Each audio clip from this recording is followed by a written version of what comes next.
সকলোকে নমস্কাৰ জনাইছো মোৰ চেনেললৈ অৰ্থাৎ নিয়ৰেক স্বপ্নলৈ আৰু লগতে মই আজি ভিডিঅ'টো আৰম্ভ কৰিছো সোণোৱালী ধাননিৰ মাজৰ পৰা। এয়া চাওক চাৰিওফালৰ এটা সুন্দৰ পৰিৱেশ, চাৰিওফালে কেৱল ধান ধান আৰু ধান। সৰহভাগে পকিছে, কিছুমান আছে আৰু সেউজীয়া হৈ পকিব দুই এদিনতে। আৰু আজিৰ পৰা মানে আমাৰ ধান দাবলৈ আৰম্ভ কৰিছোঁ, আজি প্ৰথম দিন। গতিকে ধাননিৰ পথাৰলৈও আহিলোঁ আৰু লগতে বোলো ইমান ধুনীয়া ধুনীয়া ঘাঁহ আছে পথাৰৰ আলিবোৰত, গৰুৰ কাৰণে এইবোৰ যে ঘাঁহো কাটি লওঁ। হাতত কাচি, মই অৱশ্যে ধান কটা নাই, দাৱনী আছে, 5জনী দাৱনীয়ে ধান দাই আছে। দেখুৱাম অকণমান তাৰ পৰিৱেশ। আৰু মই এই চেগতে অকণমান ভিডিঅ'টোও বনাই ল'লোঁ আৰু লগতে ঘাঁহ এবোজাও কাটিলোঁ গৰুৰ কাৰণে। গতিকে চাই থাকক আজিৰ এই ধুনীয়া সোণোৱালী পথাৰৰ মাজৰ পৰা আৰম্ভ কৰা হাইব্ৰিড বৰা ধান। আৰু হাইব্ৰিড বৰা ধানবোৰ দেখিবলৈ এনেকুৱা হয়, খুব ঠৰঙা ঠৰঙা হয়, এনেকুৱা লাগে যেন দেখিবলৈ ধান নহয়, যেন পতানহে, কিন্তু এইটো প্ৰকৃততে নহয়। হাইব্ৰিডৰ বৰা ধানটোত প্ৰডাকশ্যনটো বেছি হয় আৰু আঠাটো বেছি বুলি জনা যায়, আৰু জনা যায় নহয়, প্ৰমাণিক আঠাটো বেছি হয়। এইটো হাইব্ৰিড বৰা ধান। এই পকাখিনি হৈছে ৰঞ্জিত, আৰু বেছিভাগ আমি ৰঞ্জিত ধানৰ খেতিয়ে কৰোঁ। খাবলৈও ভাল, প্ৰডাকশ্যনো ভাল হয়। এইটো চিট একদম সৌ মূৰলৈকে, সৌ দাৱনী য'ত কাটি আছে সেই তালৈকে আমাৰ এই।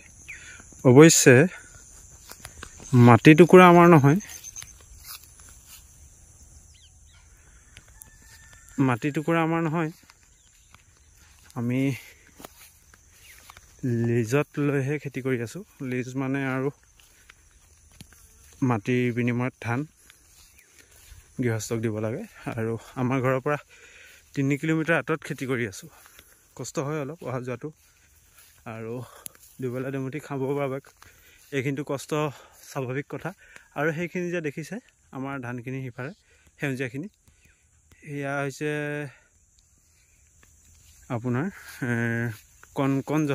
কণজহা ধানৰ খেতি। মই ওচৰৰ পৰা দেখুৱাম ৰ'ব অকণমান।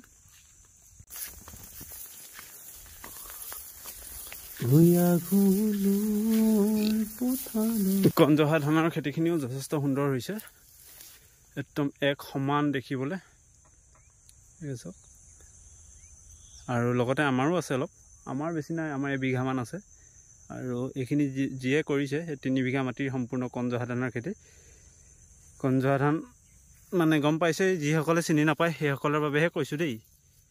এয়া চাওক, একদম কণ মানে একেবাৰে কণমানি, আৰু একদম সৰু সৰু ধান দেখিছে নিশ্চয়।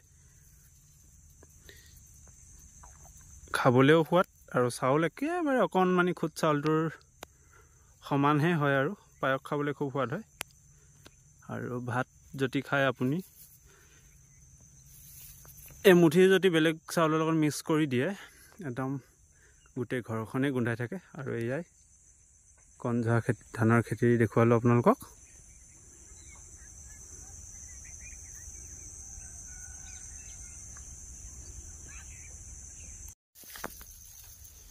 এইবোৰ চাওক ৰঞ্জিত ধান, বেছিকৈয়ে পকি গৈছে। কাটিবলৈ মানে সময় উকলিয়েই যাব। আৰু যদি বতৰ তাতে, এয়া আঘোণৰ পথাৰত পকা ধানৰ সময়তে আজি বতৰটোত অলপ গোমা, আৰু ৰাতিপুৱাৰ ভাগত দুটোপালমান বৰষুণ পেলালেও ভয়ে লগাই দিছিলে। আৰু বতৰ যদি মুকলি কৰে, ৰাইজে ধান দাবলৈ পাৰিব পটাপট। কিবা পথাৰৰ মাজত ৰৈ যেতিয়া আপুনি পথাৰৰ এই মনোৰম দৃশ্য উপভোগ কৰিব, আপোনাৰ মনটো যেন কিবা এক নতুন নতুন লাগি যায়।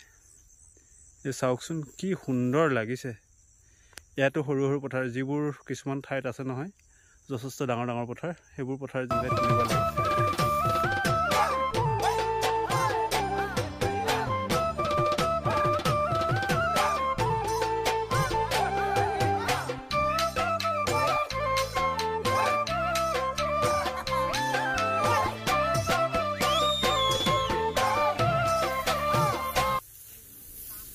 আৰু এয়া দেখুৱাই দিলোঁ আপোনালোকক দাৱনীয়া কাটি থকাৰ এটা সুন্দৰ দৃশ্য মোৰ লগতে আপোনালোকেও চাবলৈ পাৰিছে।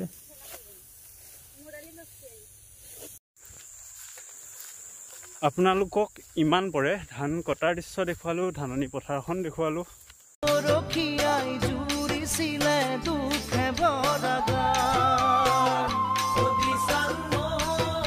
পুনৰ নমস্কাৰ জনাইছোঁ এটা সপ্তাহৰ পাছত।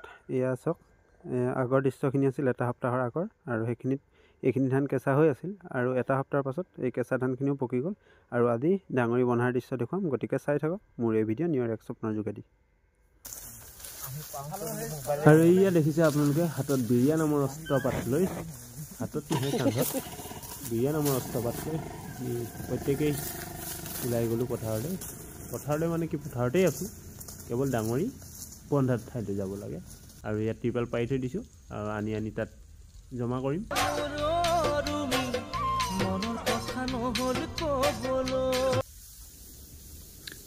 আৰু আপোনালোকে নিশ্চয় শুনিছে এই ধানৰ যে খচ খচ শব্দ, ডাঙৰি কঢ়িয়াওঁতে যি শব্দ হয়, সঁচাকৈ এই সুন্দৰ শব্দ কিমান মনোমোহা সেইটো আপোনালোকে উপভোগ কৰিব পাৰিব একমাত্ৰ পথাৰলৈ আহিলেহে। আৰু এনেকৈ আমি ধান থৈ গৈ আছোঁ, পুনৰ আকৌ আৰম্ভ কৰোঁ আনিবলৈ। আৰু যিহেতু বহুত দূৰ হৈছে, কষ্টও হৈছে যথেষ্ট, আৰু ভাবিছোঁ আপোনালোকক ফ্ৰণ্ট কেমেৰাৰে মোৰ নিজৰে ভাৰটো দেখুৱাই দিওঁ অকণমান। আৰু আগফালে এয়া গৈ আছে আৰু দেখাটো নাই। আৰু এনেকৈ ধান বন্ধাৰ ধান অনাৰ দৃশ্যও আপোনালোকক অকণমান উপভোগ কৰিবলৈ মই প্ৰয়াস কৰিলোঁ, মই ভিডিঅ' কৰিলোঁ, আপোনালোকে দেখা পালে। আৰু এয়াই আছিল ধান কটা কঢ়িওৱাৰ দৃশ্য। আৰু এনেকৈ এখন গাড়ী লোড কৰি ল'লোঁ, গাঁৱৰে অঞ্জয় ট্ৰেভেলছ, আৰু ফুল লোড কৰি ল'লোঁ।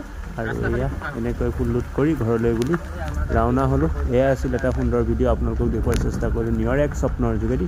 যদি আশা কৰোঁ ভিডিঅ'টো ভাল পালে লাইক কৰিব, কমেণ্ট কৰিব, শ্বেয়াৰ কৰিব, লগতে চেনেলটো মোৰ ছাবস্ক্ৰাইব কৰিবলৈ নাপাহৰিব। ধন্যবাদ। জয় আই অসম।